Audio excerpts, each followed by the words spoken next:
This is our first panel This is our ever. first panel So ever. welcome. So thank you for sharing our first panel ever.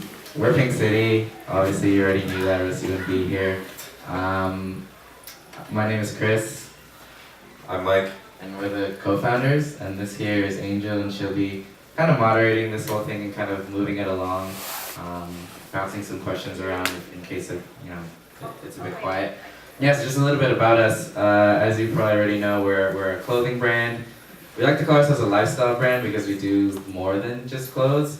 We've been around for almost 4 years. It'll be 4 years on July 14th, which is a pretty long, feels like a long time. And yeah, that's basically what we are. So we wanted to do this panel today because we know a lot of the people who come to these kind of conventions are artists, cosplayers, whatever, and you have a lot of ideas and dreams, but you don't know exactly how to implement them, or you're scared, or you need a little bit of a push. So we're here to answer any questions or kind of calm any fears that you have. Being a relatively successful brand, we've survived for 4 years. People say if you make it to 5 years, then you're pretty much good to go. So we're almost there, so hopefully that means something to you guys in making that first hard step and deciding to start a business or building a brand. And this can extend to more than just if you want to start your own business. For example, I know there's a lot of cosplayers here at the con. That itself, you're making your own personal brand, and there's a lot of similar skills involved and similar marketing tactics and all of that anything that we kind of do or have been doing could apply to that as well. And just basically anything. If you want to be your own boss someday, it can apply to that. Oh, this guy right here. First question of our first panel. Congrats to you, man. It's not hard, but okay. What is the hardest part about building your brand? The hardest part is starting and knowing when to start. And I think that's probably the main reason why a lot of you people are here.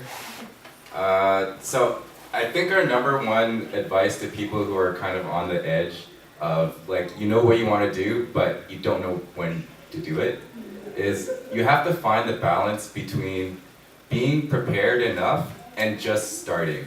If you have just a minimum viable product or a minimum idea, and you talk to some friends and they say, oh, that's pretty cool, just start it, and then you'll learn along the way.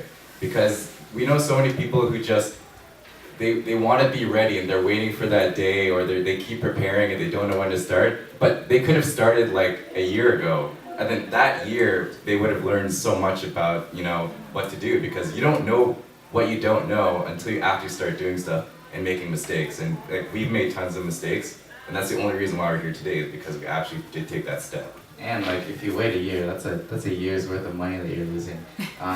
We've been a part of a few things. We were part of this fashion incubator based out of Ryerson called Fashion Zone, and being in there, there's it's just all about startups. We noticed just that same problem, people who have just been constantly preparing and trying to get their product ready. And we knew some companies that be preparing stuff for over a year and they still didn't launch.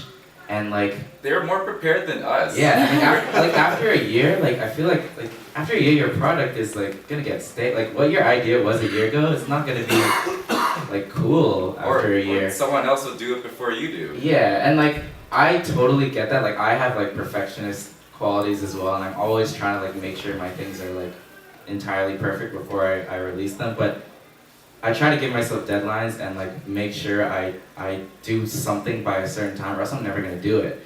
And that's the problem with a lot of these other people who have great ideas. They're just too afraid to kind of take that plunge. And what we did was we kind of came up with the concept in 2014, around February of that year. Just the idea of oh, we should do a clothing brand. This is kind of what it should look like. And we told ourselves we will launch this on July 14th. That's only a couple months, and if you know anything about business, that's not enough time to make anything really. But we gave ourselves that deadline, and we pushed and pushed, and we got everything that we needed done and launched on July 14th, no matter if it was complete or not. And there were some things that we were crap, this isn't entirely what we want it to be, but we're launching tomorrow, so it has to be ready. So by giving yourself those deadlines and like making sure you're ready enough, I guess, I think it really helps. So that's kind of been, to answer your question, the hardest thing is starting, because everyone has cool ideas, but how many people actually, go through with them? We make a great team. So Chris does all the creative stuff and like social media. I'm more of like business and strategy. So he's like the perfectionist in the company, and I'm just like, no, we gotta do this because we need to make money. I don't care if you think that this needs a little bit more work. Like, this is good enough. Let's just do it because like we need to just start selling this now. Yeah, and I feel like I forgot to say that Pink City is mainly us two.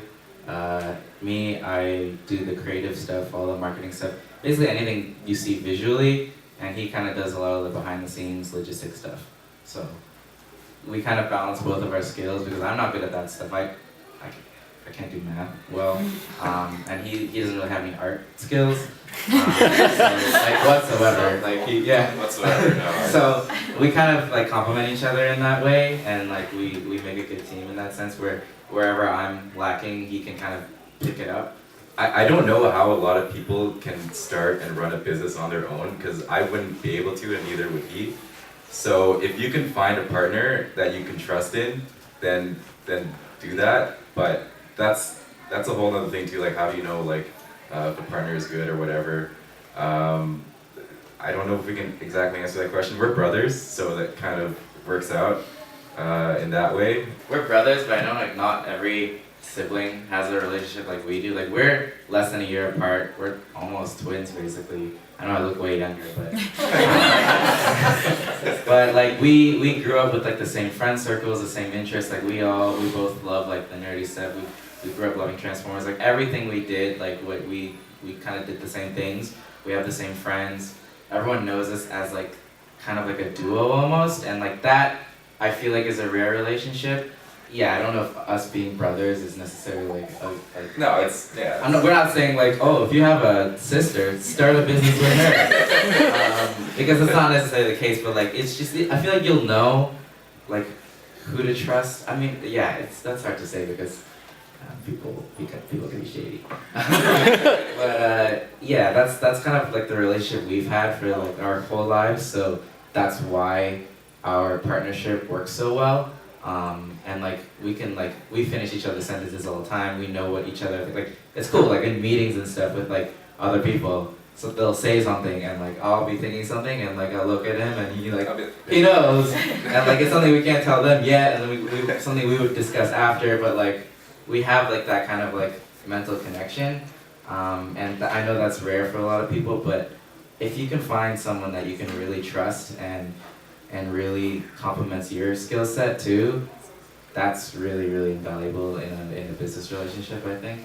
And adding on to that too, just I think the main thing for us in like finding people to work with is they have to believe in the idea. Like you can't want to partner with someone who just wants to make money from it. Like you have to start your business or brand without the intention of making money, and if it's good enough, the money will come. Don't chase the money first, and don't find people who are just like, they're looking to get paid. They have to believe in the idea, and they have to be willing to not make money for a while. So, because a business won't be instantly successful unless you're one of those rare few. Is this both what you do full time now, or is it sort of a side hustle? This is a side hustle, and that's another big point is if you have a day job, keep your day job. Because your day job is gonna pay for your business, at least for the first year. Like you think like, oh wow, like how do you find the time to do all this stuff? And you will find the time to do it. It's one of those things where it's if you have 24 hours in the day, and if you're so scheduled and you know you only have 3 hours, those 3 hours will be more productive than the entire first half of the day. So you just have to make it work.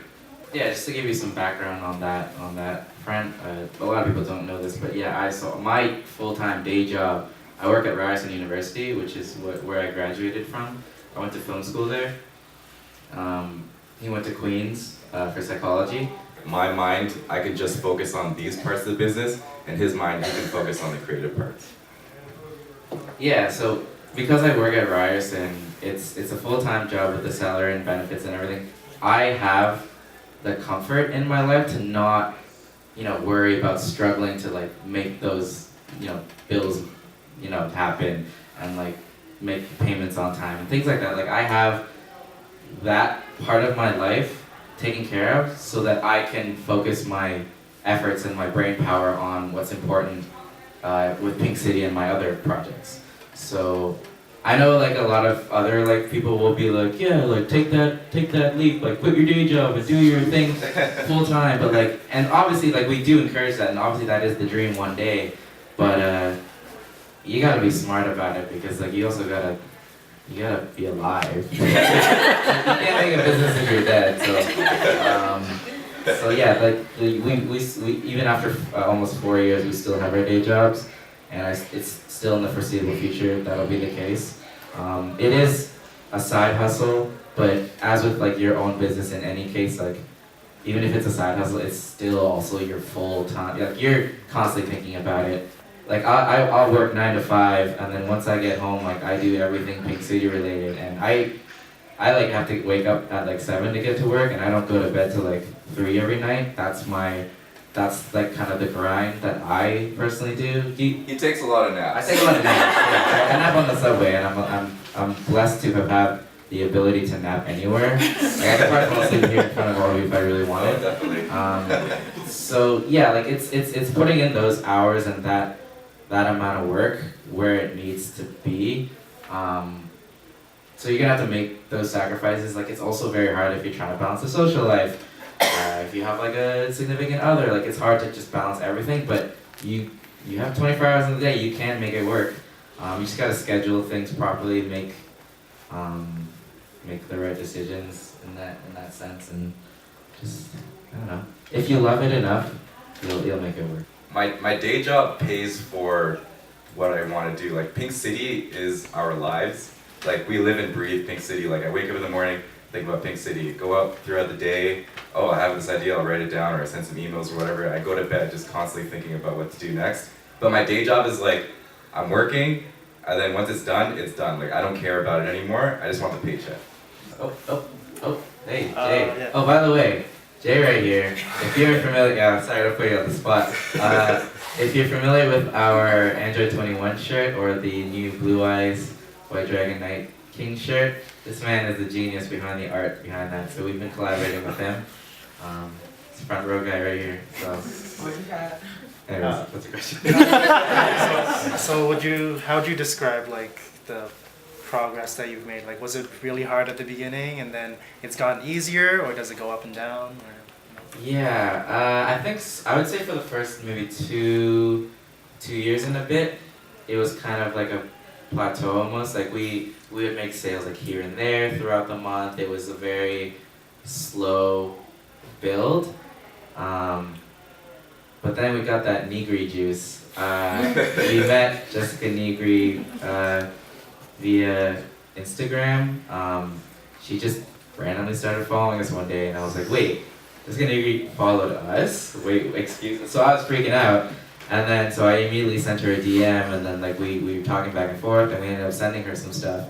And at that point, she started wearing our stuff around. And then within 2 months, we grew from, I think at that time, we'd been around for 2 years and only had like 2,500 followers maybe.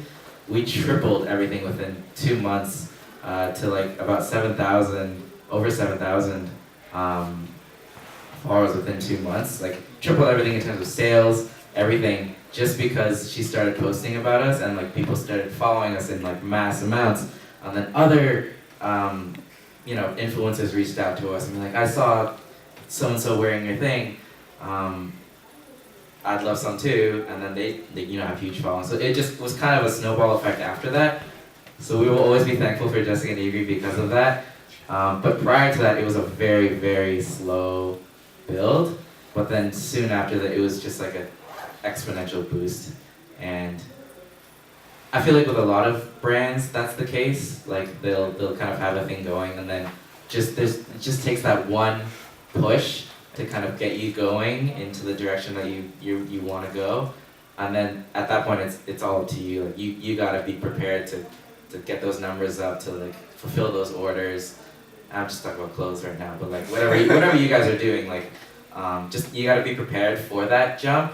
There are a lot of like companies that like will have this really cool product and they'll see that overnight success, like $1 million Kickstarter fundraise thing, whatever, but they're not prepared to fulfill those orders. Like there was like, what was it, like a sweater thing, like a travel sweater that we ordered our dad for. Still waiting for it. For Still like, yeah, waiting for it. we're in like October, like 2 years ago or something, and like they like were really successful in their campaign, but they didn't have their in-house stuff set up properly to react to the huge amount of press that they got. So they got a lot of shit for that. Like we still never got that sweater thingy, whatever it was. And like their whole company is like has been slandered because of that, because so many people put all this money in and no one's seeing any product because they just weren't ready. And we were lucky that when Jessica Negri did do that for us, that we kind of had things in place for us to grow with all that coming in. Progress is not a linear line in any aspect of your life, like business, like life, whatever. It's kind of like the first 2 years were just very uncertain. Like we didn't know like if anything we were doing was right. Like it'd just be like, why isn't anyone posting like pictures about us? And like, does anyone even care? And then once you get that one lucky break, then everything starts moving up. But you have to be ready for when that lucky break happens. And the way I always look at life, like people are always like, oh, like you're so lucky that Jessica Negri like followed you and like posted your stuff. But the way we see it is, it's not luck. Like you make your own luck. So you are prepared enough for when that chance comes, you can take it and you're ready to just run with it. A lot of people, they will get lucky and they'll get the lucky break, but then they just drop the ball right away. And we're not trying to say like there's like that one lucky break that will come out of the blue. I failed to mention that like that I guess like Negri phenomenon that happened, we kind of built up to that point. And by that I mean like for the 2 years prior, like we were putting in the work for that to happen. Like we had met, we've been going to conventions, we had been meeting a lot of local influencers, cosplayers and stuff, and just like sending our stuff out to influencers who eventually it got around. Like first it was like Holly Wolf, if you guys are familiar with Holly Wolf, she's one of the big cosplayers in Toronto. We met her at Atomic Lollipop, if anyone remembers that convention a couple of years ago. Rest in peace, Atomic Lollipop. That was a great time. Thank you, A-Pop. Yeah, bless A-Pop, because A-Pop was kind of a point where we kind of kicked off from. That was our first convention really that we vended at.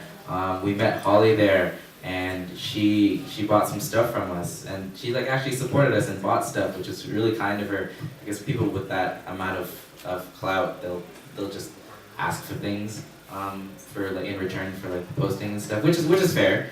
But she was super nice and like bought some stuff. And from her wearing it, and then just like other people wanting some stuff, and eventually Meg Turney got a hold of us, and she saw our stuff around, and then via Meg Turney, Jessica Negri saw that. So it wasn't like an overnight thing that she just randomly found us or whatever. It was something that we had been building up over the years from just connecting with as many people as we possibly could. I'm saying like don't wait for something lucky to happen to you. You have to build yourself up to that point where you can receive that luck, if that makes sense. I know it sounds weird, but hopefully you get it. So just be patient and don't give up. And Yeah, make sure yeah. you're working towards. And keep doing things. Like motion creates motion. Like don't just like sit in your room and be like, okay, like I did all these things and I'm just gonna wait. Like it doesn't work like that. Like keep sending stuff out. Talia? So you guys were talking about how for like the first 2 years your progress was very slow and you were wondering like, does anyone even care about us? How do you like keep yourself motivated when you don't know where it's going and you're putting so much effort into it and you don't know if anything's gonna come from it? Because I'm kind of a perfectionist too, where like if I don't see any progress, and it's not perfect, I just kind of want to give up. I don't know how you guys keep yourself so motivated. Just gotta say fuck it. That's a hard question because I think everyone is a little bit different in that way. We obviously, you know, like we embed ourselves in the community, and everyone's always telling us like, oh, like this is amazing, like you're doing a great job, like keep it up. Yeah. And that's kind of like our like affirmation that we're doing something right, even though the numbers might not necessarily show it. And like I don't know, it's hard to answer. Yeah, I think like it's kind of, I guess that kind of thing is built into our personality in a way, because we are resilient guys that like won't really give up easily. It's different because Pink City is so ingrained in our lives, because like we are nerds, and like we go to conventions and we do all that stuff, and so by association, like Pink City, like that's our life, and so it's not something we could really give up on, because it is so much of a part of our life. And I guess that could be the same as like if you're an artist and you really do love art and you want your art to be, you know, your career someday.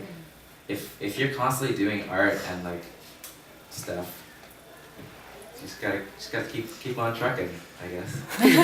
It's a hard question to answer because it is different for everyone, and I know people can get into moods where just like they don't feel motivated to do anything. You just gotta keep going.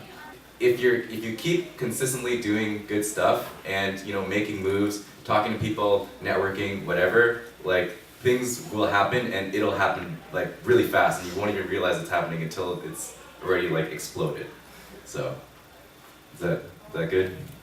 Okay, question over here. I was just gonna offer for her question that to stay motivated for us, because we're doing this kind of thing, is that we try to maintain kind of like we try to get better all the time. That keeps us motivated.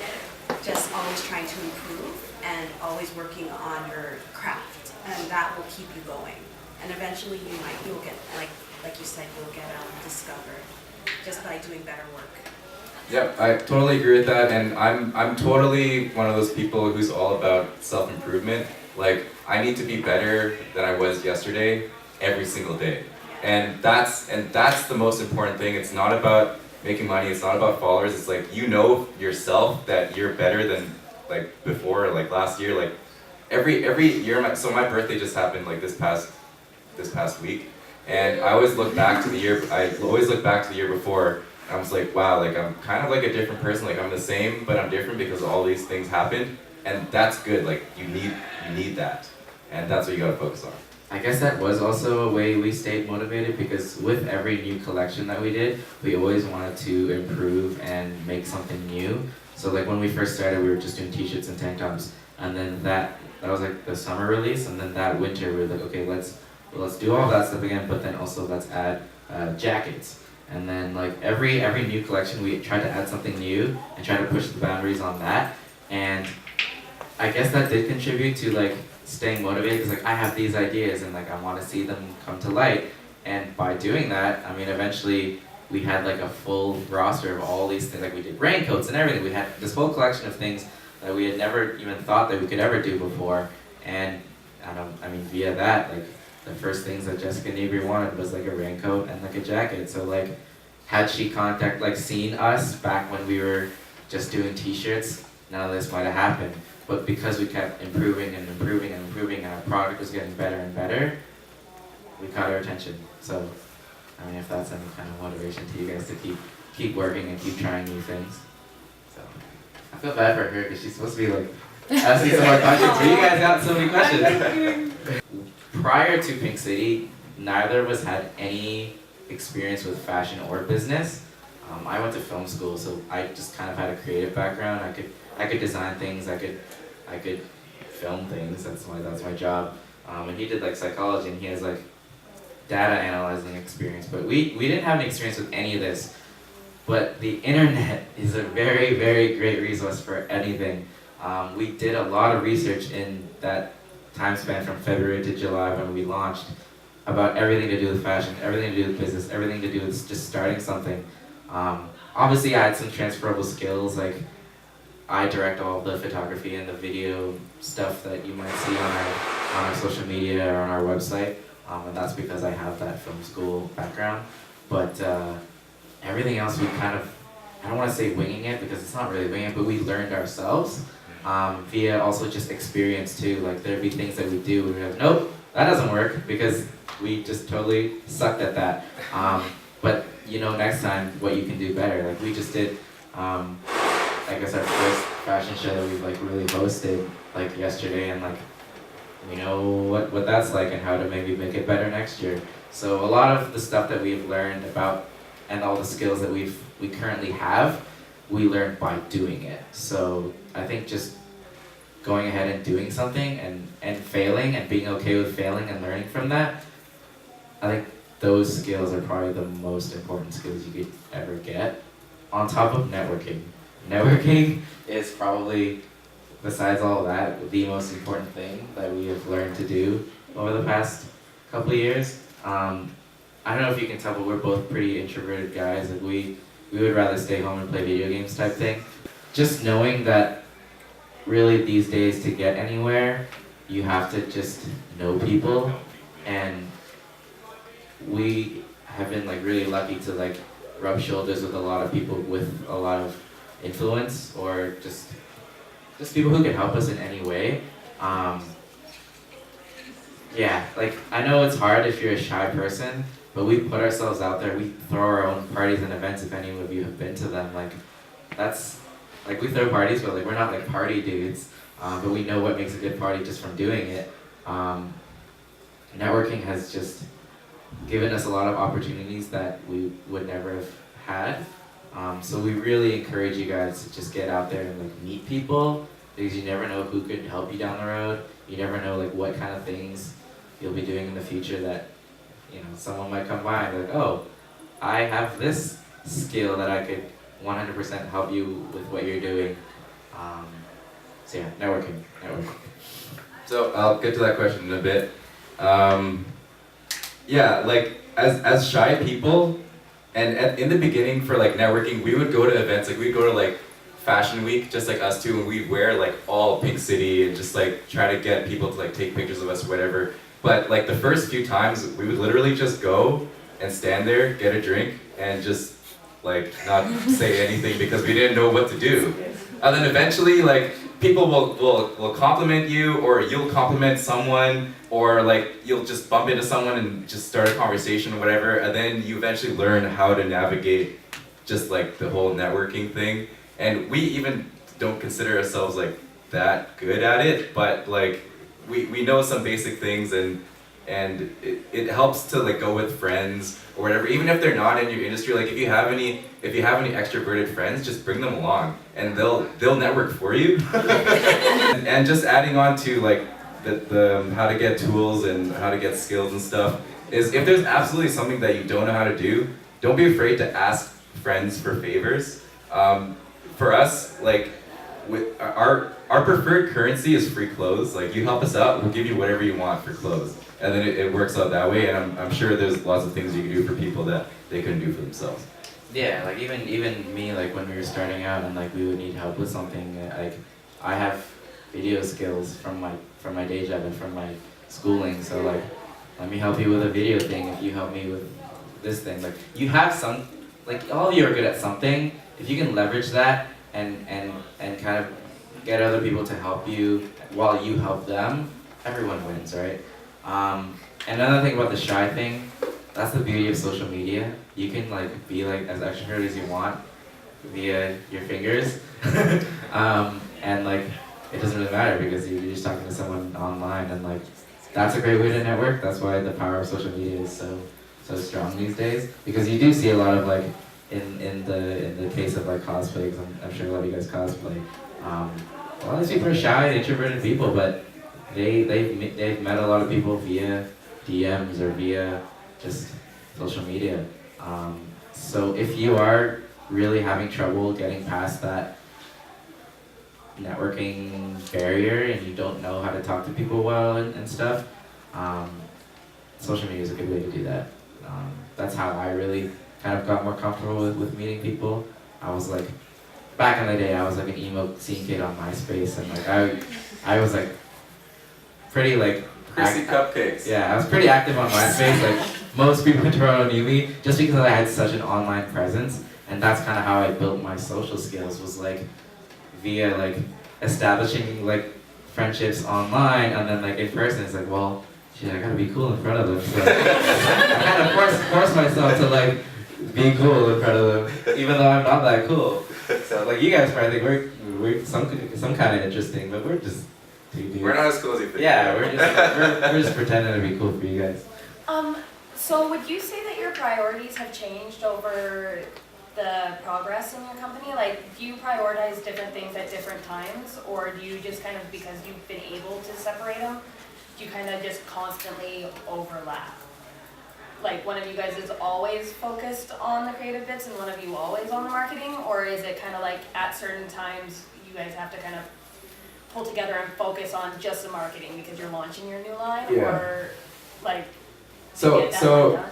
in general, what we described about our roles is like very loose. Like it overlaps a lot. I'll have marketing ideas and he'll just like do them because I don't want to touch social media, and then vice versa. Like he'll have ideas for strategy and we'll kind of go like that. Or he'll answer emails if I'm like really busy or whatever. But yeah, priorities shift all the time. When we were starting out, it was literally just like, we just wanted to get stuff out there. Like, we didn't care how good it was. We wanted to get stuff out there and just like see how it went. I cared how good it was. Okay, he always cared how good it was, but I would like ignore that and just be like, okay, it's fine, like it's out now, let's like focus on the next thing. And even just like throughout a month or throughout a year, like priorities are always constantly changing. So we are in a constant state of catching up because we're behind on everything like all the time. There's so many things to do. Like there's an infinite amount of things that you can do for your business. But like when we're doing like the Yeticon fashion show, obviously like this past week we had to focus on this, so we put everything else in the back burner. Or if we're coming out with a new collection, then we'll just focus on that, and then everything else gets put on the back burner. Then like basically our weekends are just like we have to catch up on everything that we haven't been doing, and just yeah. So like right now in our stage of business is like we're trying to scale up.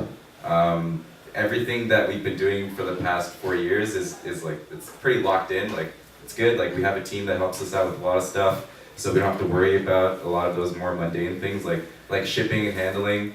I used to do all the packages, but now it's like way too much, like I can't justify doing that myself, so we hired someone to help us with that.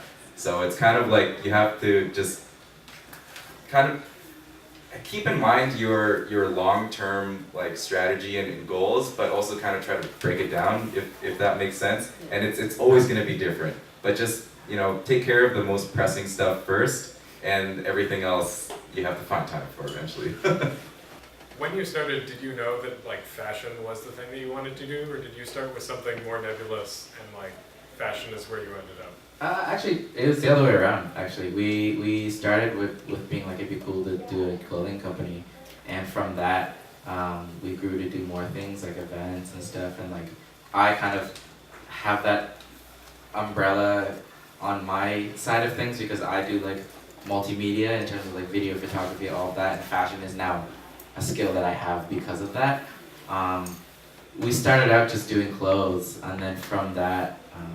It worked the other way around. We were like, we want to do more. And I feel like you see that with a lot of companies, like IHOP just changed to IHOP. They're doing burgers now, I guess. So like, yeah, and like we're doing like clothes events now, and like who knows what could happen in the future. We're always growing.